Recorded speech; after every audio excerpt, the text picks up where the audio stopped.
I wanted to do a quick introduction of our guest today.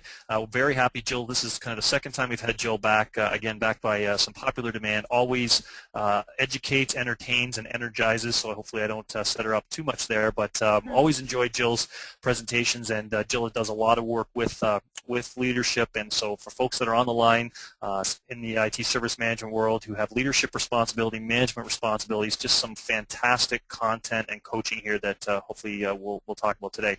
So a little bit more background in terms of Jill Donahue, who is very experienced in terms of speaking, writing, and consultant, and the founder of Excellerate.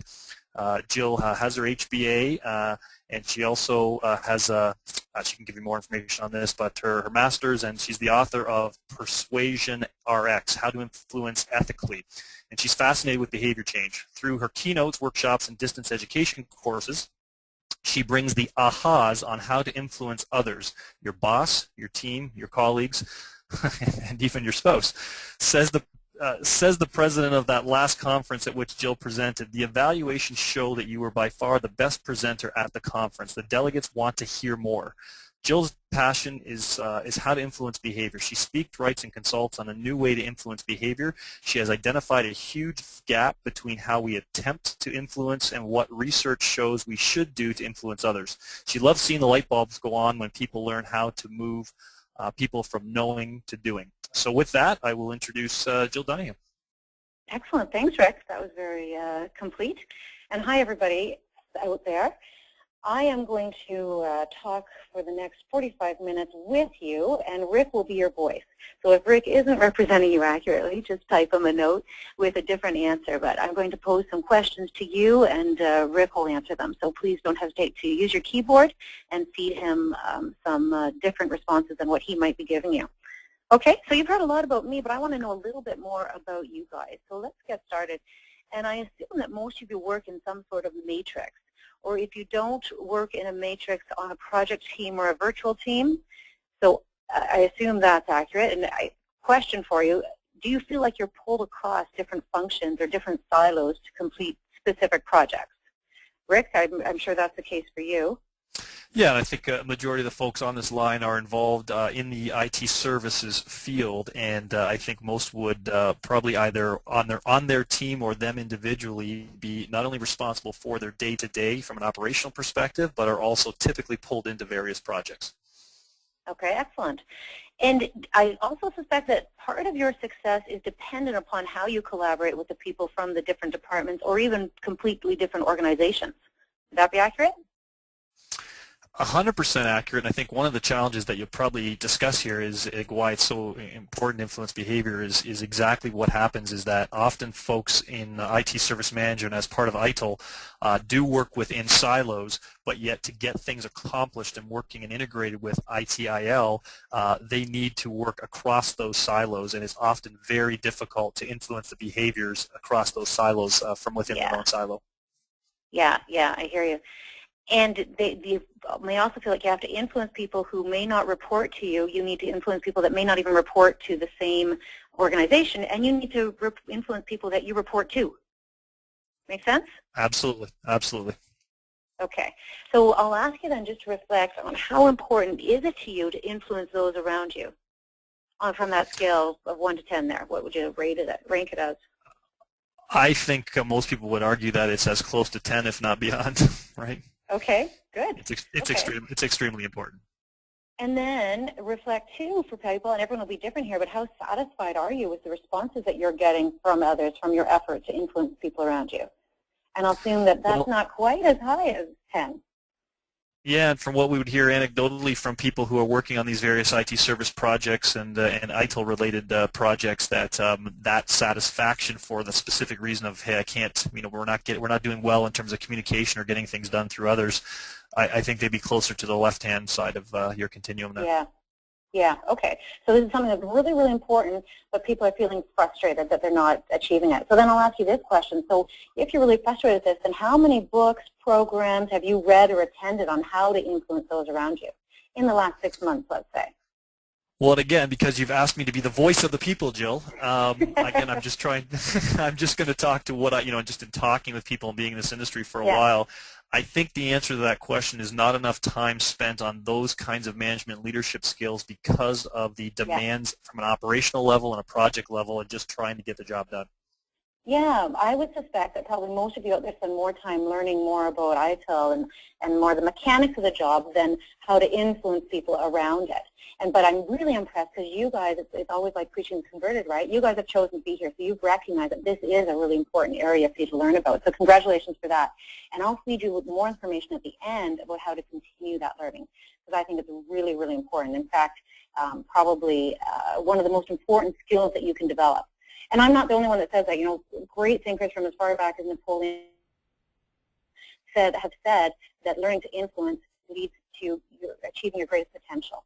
That is the most important skill that you can develop. So congratulations to everybody for coming on here, because I know that you're feeling frustration, and thank you for filling out that very brief needs assessment that you were sent, where you mentioned what you wanted from today. And some of the frustrations that I hear you saying are things like this, you know, if only they would listen.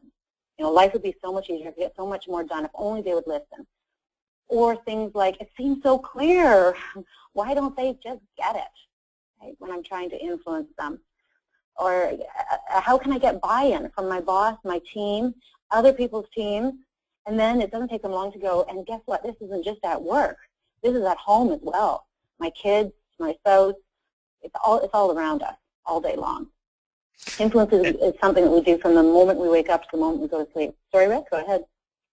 I was just going to say, Jill, I think you've struck a chord, because as I'm monitoring the questions and comments here, I'm getting a couple of people with enthusiastic yes, yes, yes, and yeses and exclamation marks. So, I mean, I think Wonderful. people are recognizing that what you've identified is exactly the state of the nation for most of them. Excellent, and thanks for that feedback. That's really helpful that I'm on the right track here. Thank you. So what our objective for today really is to help you guys get some ideas, to help you think a little bit differently about how you're influencing people around you. And in order to get to those ideas, we have limited time. So I have a plan that includes sharing with you what I think is our biggest mistake. I would just cut straight to the chase there and get straight to our biggest mistake. And then if we have time, I'll get to 4 tips for influencing more effectively. So, and I hope that you'll leave with some ideas. So please go ahead and take notes, write down ideas, jot down things that you want to ask me afterwards, so that you can leave with something that you want to try a little bit differently at the end of our time together.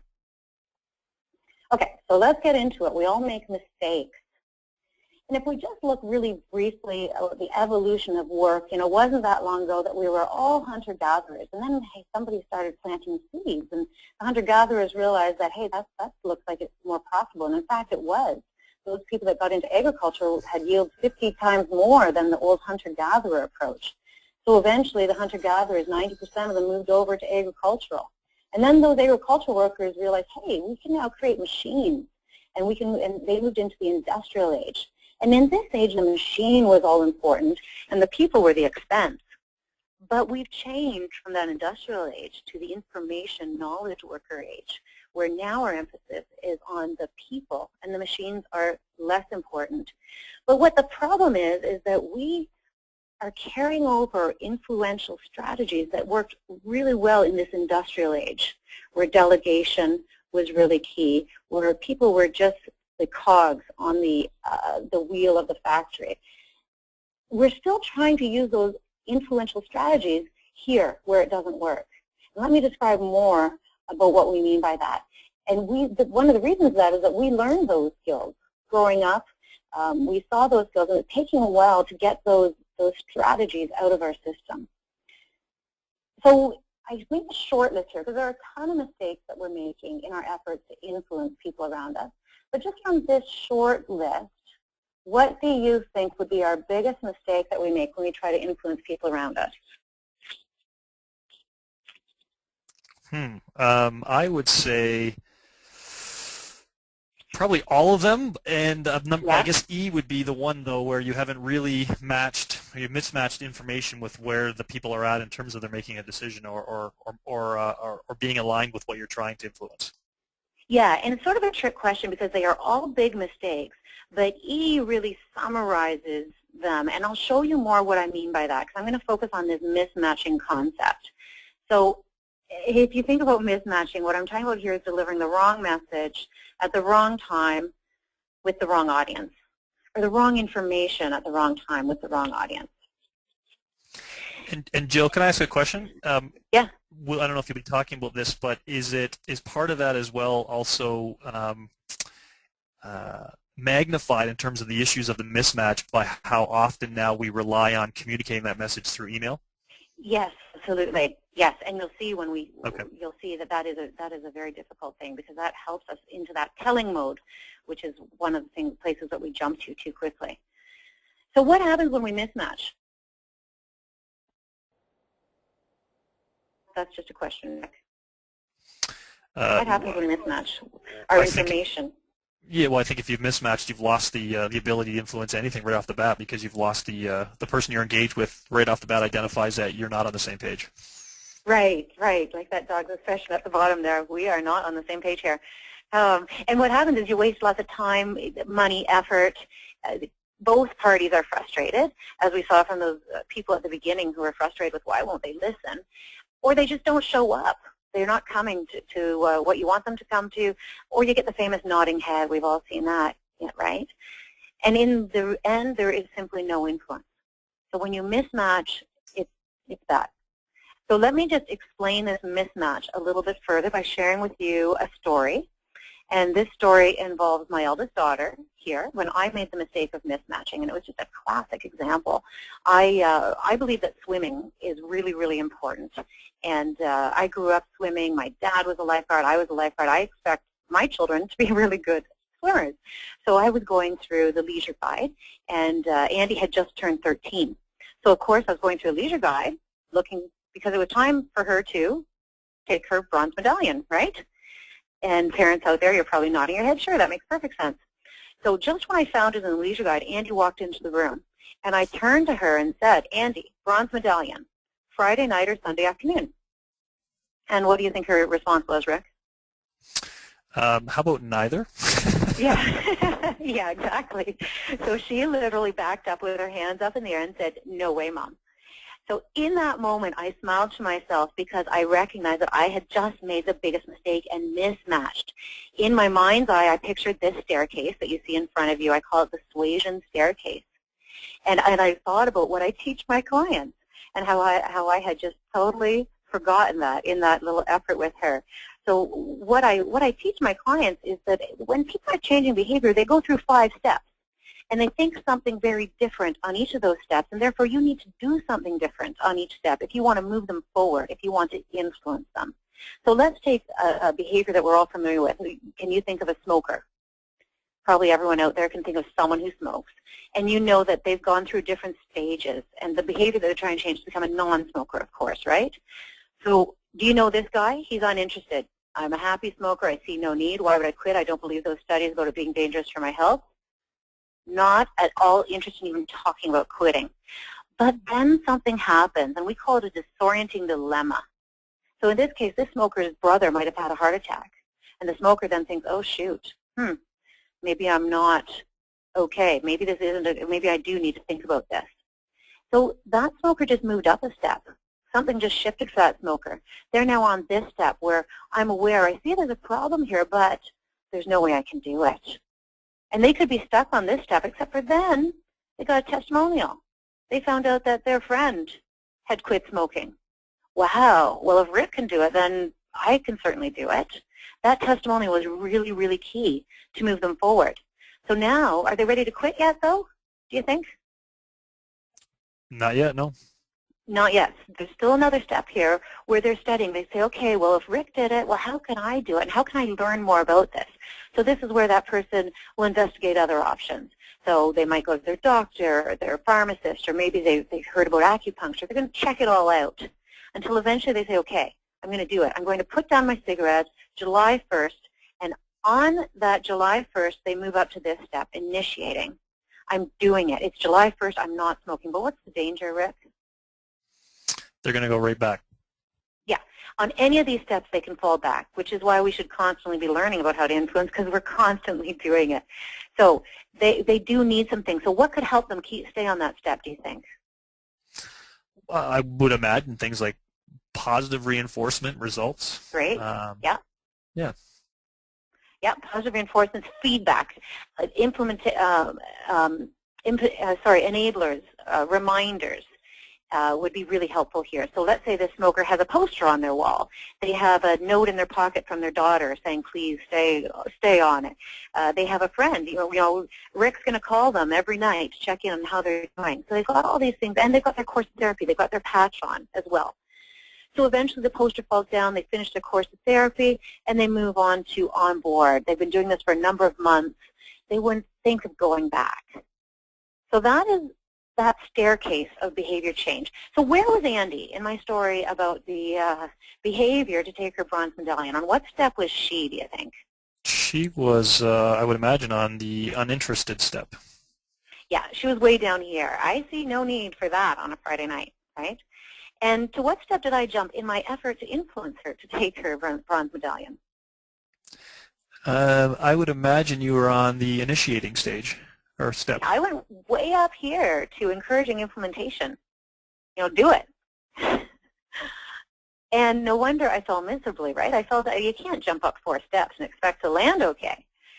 So where do you think most people jump when they're trying to influence other people on this staircase? Well, again, I think typically when you think about the crowd and the environment that we're working in, and oftentimes in IT services, I think there is a rush to jump to the initiating because of deadlines, timelines, and you just have to get this done. Yeah, exactly. I think people jump right up here to telling. And I think they have good reason for doing it. I think it makes sense in their minds that they do it, but it's just not effective. And it looks like this, right? That's what it can look like, or it can look like this when you do that. And it doesn't even work when you have the management authority. It doesn't even work when you are the manager. Heck, it doesn't work when you're the president of the United States. One of them was quoted as saying, I'm president, and all I do, it amounts to sitting here trying to influence all day long. Even though I'm the president of the United States, I still have to influence rather than tell people. You were about to say something, Rick? No, I was just going to say, and again, I think for different people on the line, because I've seen it in terms of a cross-section of leaders and managers and even within our own organization, is we still have sometimes a mentality that I don't have time to explain, yes. I just need you to get it done. And again, right. Whether you call it authoritarian or not, it's just a directive, but we don't have time for these nice, this sounds altruistic, Jill, but what are the practicalities? And I think what would you say to that when people try to say, well, hey, we just don't have time for this? Yeah, well, I would say you don't have time not to. Right. So let's look at some of those other reasons. Time is a huge one of them, but what are some of those reasons? Why else do you think people jump up the staircase to that telling mode? One, the big one, I think you hit it right nail on the head there, that there's no time. Why else do you think? There are other reasons too. I think they don't want to have any. I think they also don't want to hear any reasons why it's not an option. I don't think they want. They don't want to hear the problems. Yeah. They don't want to hear the problems, right? They don't want to hear the challenges. Great. Yeah. Any other reasons that you can think of, or any coming in from people? Not yet. So if anybody else has any other reasons why they would jump to that staircase quickly, what would be some of the rationale? You can kind of type them in here, and I'll let Jill know as we go. But why do they jump to the telling mode is the question. And I've asked people this over and over, and I get lots of ideas, including things like, I'm comfortable telling. Like, I can go in there, I can tell them what to do, and like Rick said, I don't have to hear the problems and have to work things through. We have a human tendency to think from our perspective. So I go into the room, I know exactly the 10 steps that you need to take to achieve X goal, and I just think from my perspective. I get it off my chest, get it off my plate onto your plate. From that human tendency to think from our perspective. And then there's this. Do you believe that telling equals knowing and knowing equals doing? Is that true? Telling equals knowing and knowing equals doing? Telling equals knowing and I would say no. No. Even though, so you had to think about it, because you think, well, if I tell them they'll know it, and then if they know it, they'll do it. We all sort of fall to that, but it is simply not true. Otherwise, I can think of dozens of behaviors that I do that I shouldn't do, including the chocolate chip cookie I just ate before this, right? I know I shouldn't have, but I did. So telling does not equal knowing, and knowing does not equal doing. We can check it off the list. So I can say, well, I told them, done. I needed to convey that over there. I did it. Done. Check it off the list. we also might be rewarded for it. That we may have been, for sales people, for example, they're rewarded for making a certain number of calls. I went out there, I told my client. Well, they didn't get the behavior, but they're rewarded for it. People just don't know any better because they haven't gone to a course like this, or they haven't read anything about it, and they think that's the way to do it. That's the way that that's the way their colleagues treated them or their boss. They don't know anything else. And then the big one that you said right off the bat, Rick, they perceive it to be faster. But who wins the race? On this slide, do you have the tortoise and the hare in front of you now? Yes, I do. Okay, so who wins the race? Well, I'm going to assume you're going to tell me it's the tortoise. Yeah, and it takes a minute to think about that one because that's counterintuitive too, right? Because people automatically assume it's the hare, but no, it's the slow and steady steps that'll get to the end. And people often say, well, I don't have time for this stuff, like you said. And my response is always, you don't have time not to. So yeah, you can go out there and just go keep telling people, but you won't get to your finish line. So if your goal is to actually influence a behavior change, then you need to go through these steps. Right. Does that make sense? Yeah, and I think the reality is if it was working for you in your current modus operandi, you probably wouldn't be on this call trying to figure out how to do it better. Right. Exactly. So everyone in this call has had some frustration, something that has led them to go, maybe that's not the way to do it. Okay, so let's get into a few tips here. And what I'll do is I'll start at the bottom of that staircase. And there's so much, I have a chapter for each one of these, but I'm just going to touch on one little tip for each step for our time here together.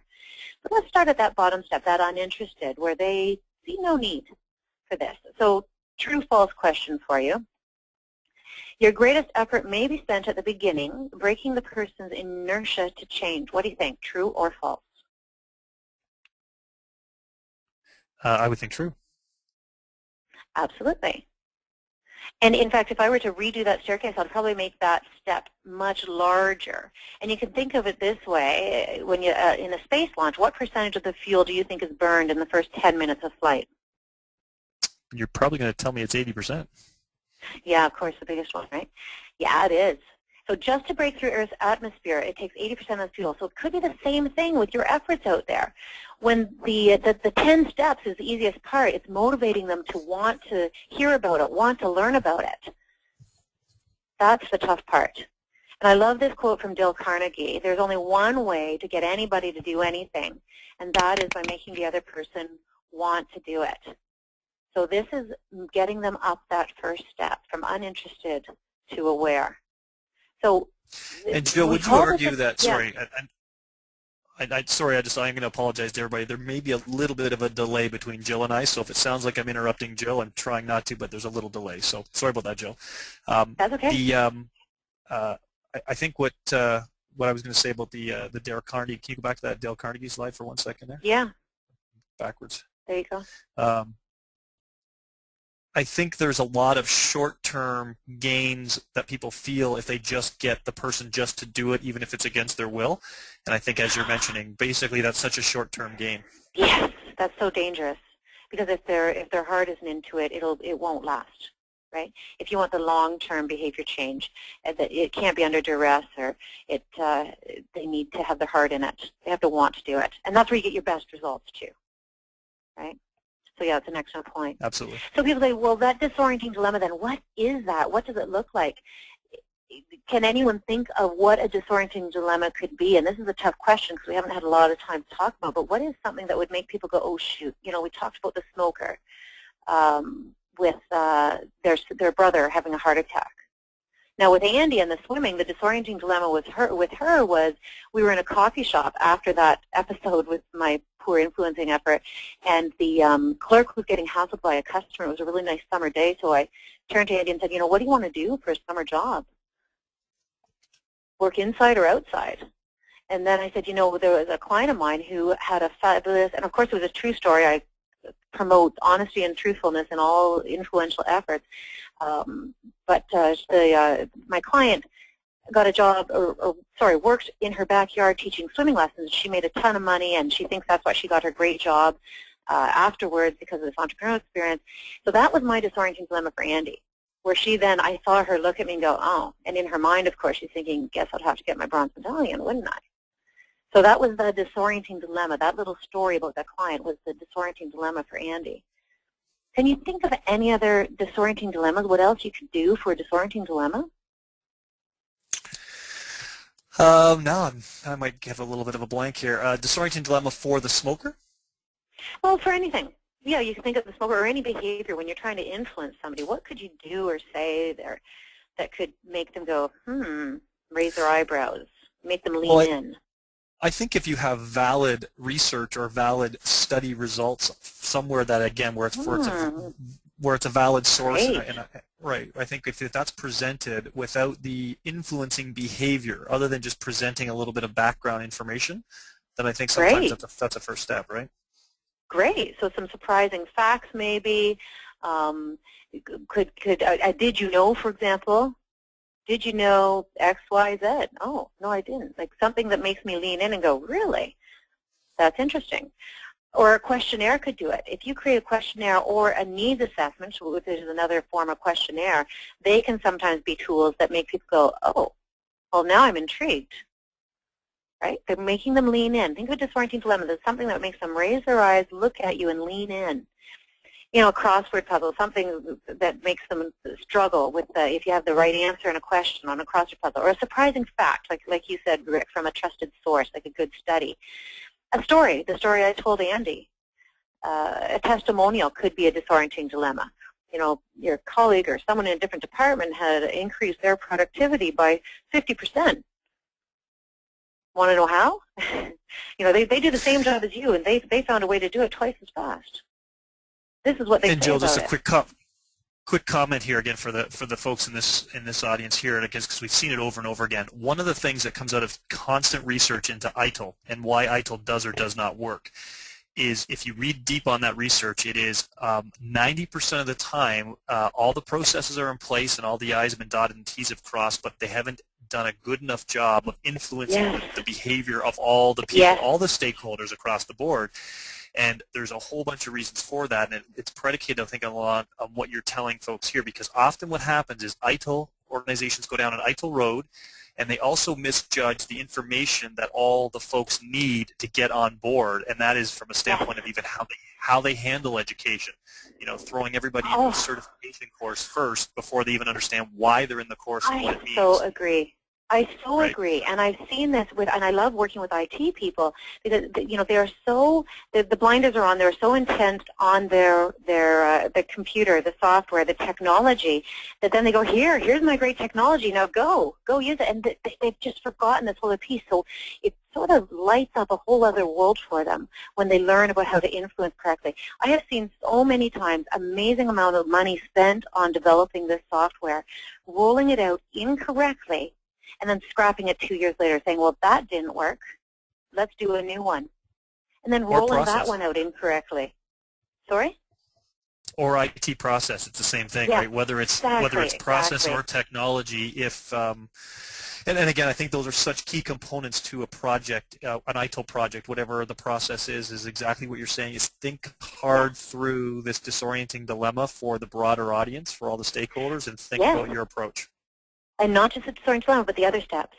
But unfortunately, so many people just focus on creating the great tool or process, whatever it is, and then think that it'll run from there. It won't.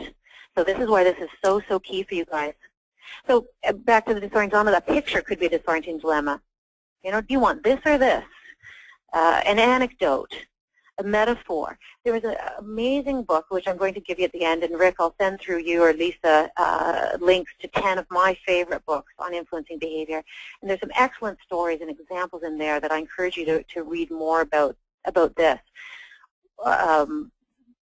About the disorienting dilemma and other ways to influence behavior. But what you're trying to achieve right at the beginning is just, like I said, them raising their eyebrows. He took his hand off the doorknob and turned around. He looked right at me and raised his eyebrows. He agreed and then asked me more about it. You'll know when the disorienting dilemma has been successful. So, and I just wanted to share with you another, because disorienting dilemma is such a key area. I'm just going to spend a little bit more time on this one. So let's say your goal was to influence the people in your organization to wash their hands. Kind of a funny example, but it came to me because I went to a client's head office a couple weeks ago and went to use the facilities, and this sign was waiting for me in the washroom. Is that sign in front of you right now? Yes, it is. You can read the English part there. Nice. Please note that it is imperative that all personnel wash their hands thoroughly. So when I saw this, you see I've removed the company name there, but when I saw this, I just laughed because I thought, oh my gosh, what step did they jump to in their effort to influence people to wash their hands at work? What step did they jump to, Rick?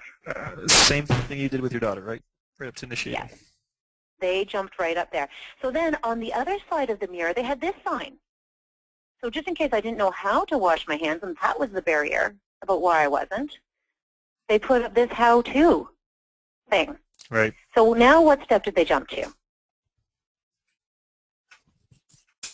Well, the how-to, they were Yeah. jumping right on to assuming that everybody's kind of on board because they're going to do it, right? So let's go. Here's how we do it. Well, and I would say that they jumped here where they're giving me ways to learn about it. Right? Oh, I Helping see. me Sorry. learn Okay. how to wash my hands, right? But what Right. they skipped were the bottom two steps.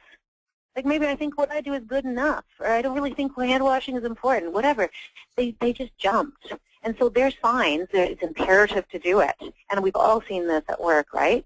It's an order. You have to do it. Well, it doesn't really work. So in my mind, I created what I thought they should do, and this is what I came up with. What about something that was speaking to me? What's in it for me? So want to avoid the flu? A quick quiz to see if you will.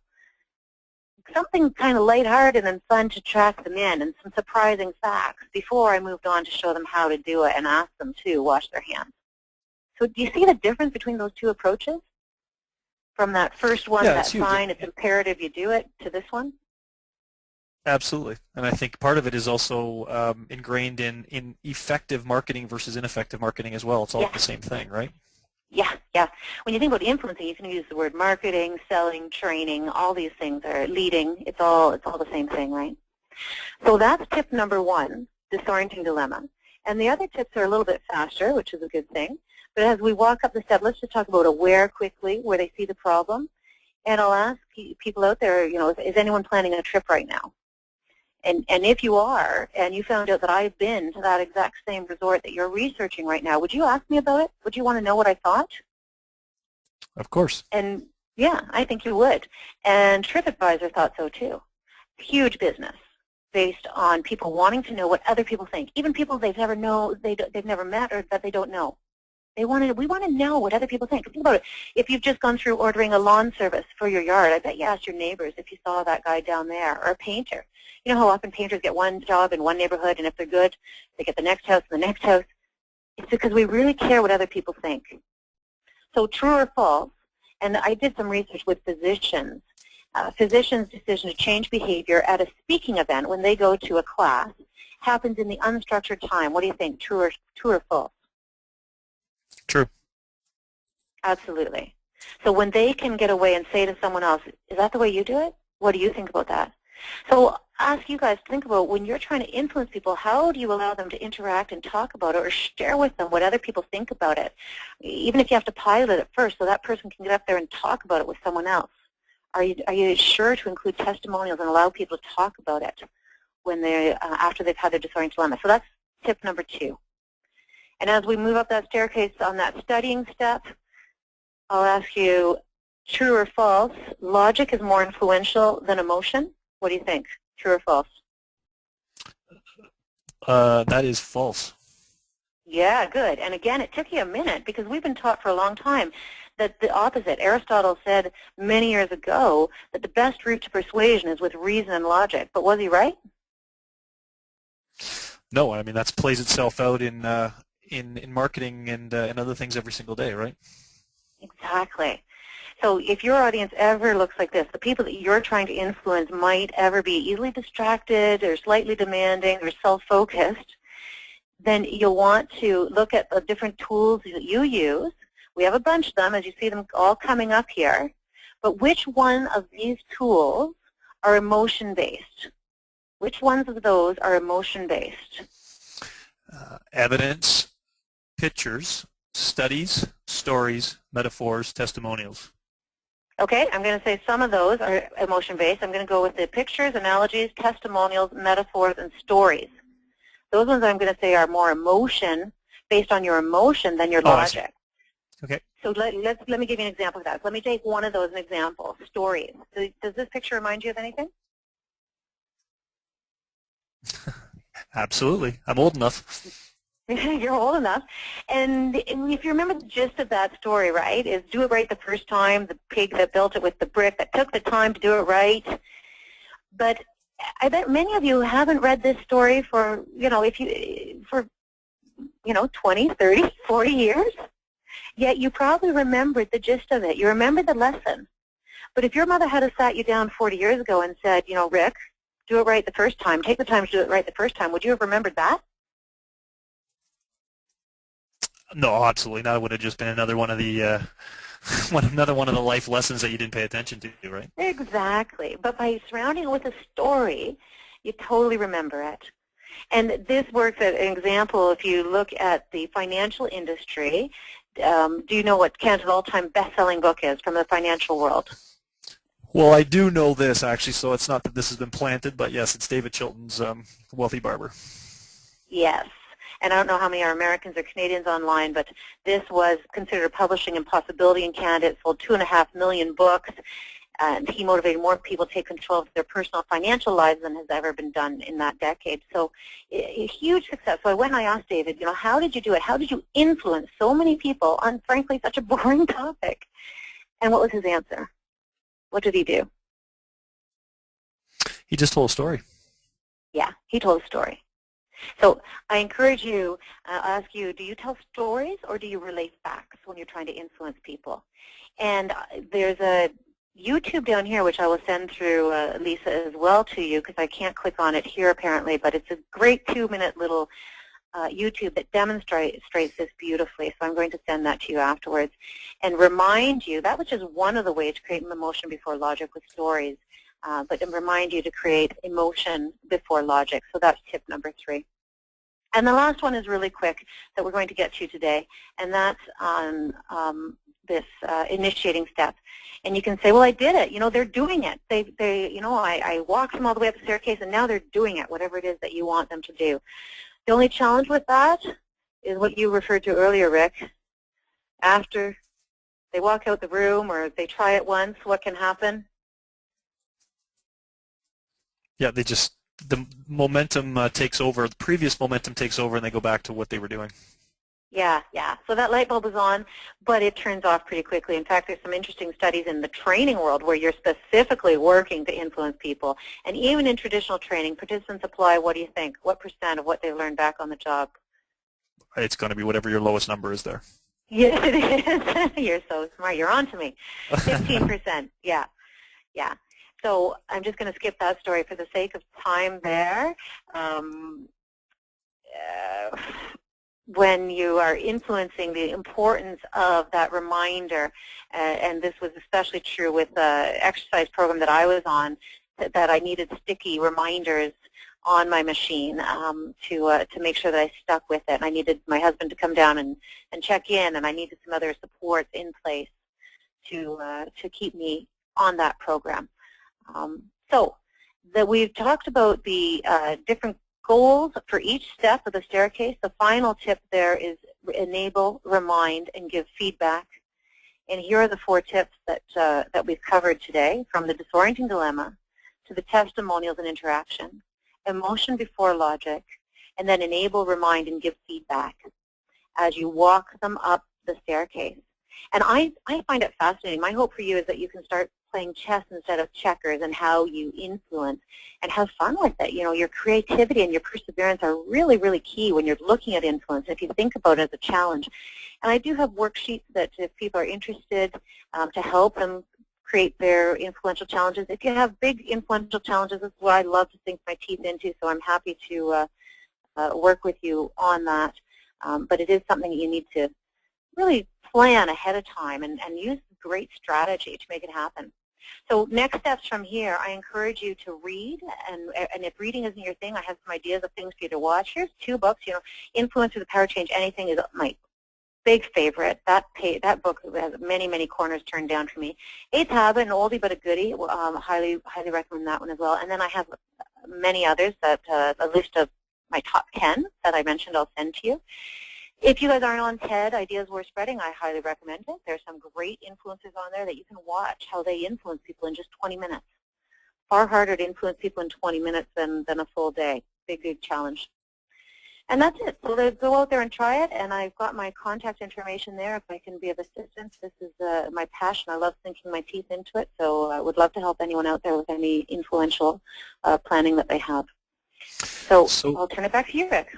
That's great. So before, I'm going to leave it open for any additional questions for a minute here. So if you've got some questions that you want to use this opportunity to ask Jill for further, little bit deeper dive into anything or follow-up comments, please post them right now. Last thing I'll say in terms of, again, experience on this is Jill did some work with our organization, and one of the things I think that's important for people in terms of, you think of, you use the term inertia, Jill, on influencing behavior, and I think there's also inertia on also just understanding the benefit of thinking about this model. And I think that's to me, the first step as a takeaway for folks on this call is, if you think of it, whether you're a manager, leader, or project leader, or team member, I think the number one thing to take away from this call is that this stuff works, and that when you're looking at a situation where you're trying to implement change or something new, that at least you identify that there is a model for influencing behavior that you need to think about. Whether or not you've perfected the steps on that staircase is actually irrelevant to this presentation, to this session that Jill's provided. I think it's more to raise awareness that there is a model. That model is based on some phenomenal research, and it works. And you're going to have to work it. It's not going to work every time initially, but at least you're aware that there is a model. And I think, again, in today's IT world and IT services world, where things change fast and there's tons of frustration with process change and cross-silo implementation, that these are skills that are really, truly, we're seeing that are critical. And it's typically where things fall apart when there isn't this kind of onboarding of influencing a behavior. So I'll just leave it at that and just say, Jill, that's to me where I think the importance lies in people having awareness that there is a model for this and that it does work. Yeah, and inspired to want to learn more, right? To read a book, to watch, to just engage. This is a really important thing to learn. Help you save time and money. Absolutely. And I think, Jill, because this topic is so different than typically when we bring on Thought Rock, we talk a lot about the heads down process stuff, the governance stuff. I think because sometimes the leadership topics, again, people have a hard time taking a deep breath, taking a step back, and realizing the impact they can have if they sharpen these kinds of tools and these skills. I think sometimes you may find a delay in questions because people it's new thinking for them. So I think what I would suggest is, Jill's contact information is up there. She's got a phone number and an email. Please take that down. And I think what's going to happen is, when you go home tonight, or you're lying in bed, or you wake up tomorrow, you'll have the questions for Jill you might not have right now. So please follow up with Jill directly, and have you can answer any of those questions. And again, Jill works across the board with all kinds of leaders, organizations. It doesn't matter the industry, the type. This stuff spans the gamut. So please reach out to her. She's done some fantastic work, and if there's anything else that she can help you with, I'm sure she'd be happy to. Thanks, Rick. So I think I'm going to leave it we're at 12:48, Jill. I'm going to kind of shut us down. We typically have a stop at 12:45, but I would suggest, based on topics like this in the past, that there will be some reach out and some follow-up afterwards as well. If there's a last slide there, I'm not sure if you have it. There's some one more slide maybe with the Thought Rock information on it. So we will also leave that up for anybody that also, for whatever reason, if you want to contact us directly. As I mentioned, those of you that know of Graham Furness, he is back on July 12th, again, with a continual improvement session. Graham is also, like Jill, from my perspective, is very entertaining and engaging, and comes to things with a different perspective, oftentimes, and a fresh perspective. So please join us then. That's July 12th at 12 p.m. Eastern Standard Time. And so you've got our contact information up there. I'm going to leave it there in case you want to reach out to us. We also highly recommend, that if you have other topics that you want to see be brought to the Thought Rock community, again, it's the membership benefit, it's the benefit of Thought Rock, that we'll continue to try to facilitate folks like Jill to bring this kind of just-in-time, just-enough education to the Thought Rock community. So use the Ideas Share section in Thought Rock for these kinds of ideas, or contact us directly with speaking suggestions and topic suggestions. It's how we've been driving this community for the last year. As well, If you have additional questions, again, in terms of the content that Jill's talked about, and you'd like to see Jill back as well to expand a little bit further, those are always some opportunities that we can expand on with Jill as well. So please utilize all those avenues for communication with us in terms of inside Thought Rock, or directly with us, or directly with Jill. And other than that, Jill, I want to say again, fantastic job, and thank you very much for doing this for the Thought Rock community.